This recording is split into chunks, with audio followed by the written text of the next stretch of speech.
Good morning, everyone. Thank you for the invitation. I think there are plenty of studies been done globally, and probably one of the best books that summarizes the government policy was written by Josh Lerner on why actually VC programs or government intervention in startups fail. The book is called Boulevard of Broken Dreams. I highly recommend you to everyone who's interested in that topic to read it. Well, unfortunately, I would say Europe might not be the best role model for when it comes to startups and growing startups and producing unicorns, right? I think it was all well written in the Draghi report. Everyone can read it up, but you also see in Draghi report what should be done. And I think Montenegro has a great advantage of it being a small and agile country to be able to respond to that and really to act, because we see that small places are the ones that actually can succeed, you see places like Portugal in Europe, Estonia, but when you look outside Europe, United Arab Emirates, Singapore, right, where I used to spend most of my time. So I'll just provide 3 pillars where I think the government could intervene and be successful, because all the governments have limited chips to play and they have to play it well, right? As Valentin already mentioned, I think it's really important to see where Montenegro has a strength, right? In terms of skill set, in terms of geography, in terms of politics in the end, and focus on quality over quantity. But the role of government is really to co-invest, de-risk, and build trust. I think these are the 3 most important things.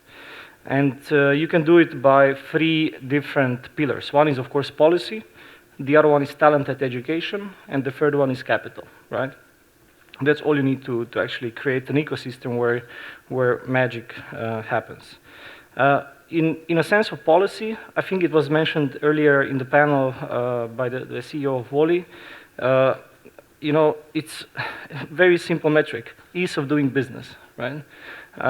There is a World Bank ranking every year published where you see, Singapore, Hong Kong, New Zealand being the top 3 countries in the world in terms of ease of doing business, and you have criteria of why they're easy, right?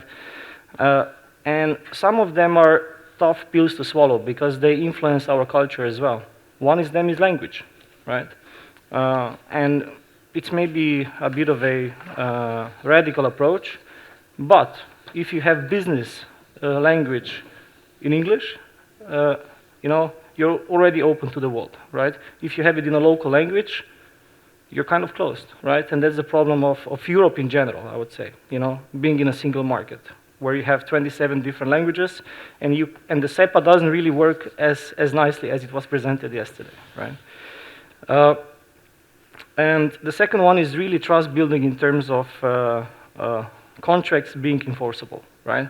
So that the investors are, confident that when they invest, it's easy to sign a term sheet. Deals can happen in 24 hours. So we have to have this kind of agility of the legal system and the trust behind it. The second one is talent. Talent, is very good. Talent is mobile and it's global, right? And there is a war on talent going on. And the government can intervene here, right? I think what Balkan governments, what people in governments in Balkans want to do is we want to retain youngsters to stay at home, right? No, they should go abroad, right? To see the world, to see how the world is functioning and come back. That should be the idea of developing global citizens of Montenegro, right? And on the other hand, really be open to bring in new Montenegrins, right? There is only one country in the world where you can go and become a true citizen of that country. That's the United States. Ronald Reagan has said that, right? Wherever you come from, you can become an American, right? Why don't you embrace that policy in Montenegro? Bring in the top talent and make them Montenegrins, and they will contribute to the society, right?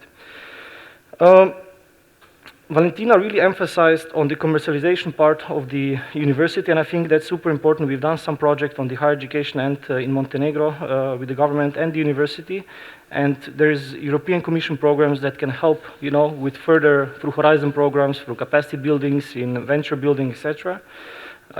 So that's all there. And I think you should also, when you talk about talent, look into the diaspora, because they're already emotionally invested, They have a connection to their home country, and when you're in a foreign country, you're always a foreigner, right? And you have this kind of emotional connection back home where you want things to change, right? And the last pillar is the capital. And with this, I would really emphasize to move away from grants and start going more into co-investments and more into growth capital, so that you get the money back. So you have new chips to play, because if you give away grants, money disappears and you have to collect it through taxes rather than return on investment, right?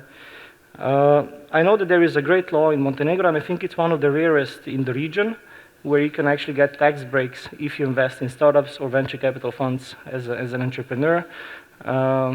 It's been around for a couple of years, I've heard, but we haven't seen much traction going on. So I think what's important is also for the government to catalyze that a bit more by providing specific schemes that are present in the region, in Croatia, Slovenia, Serbia, where together with like Station M or Plug and Play or NTP, right, you actually create a new fund or a micro fund where money is then being invested back into the country, right?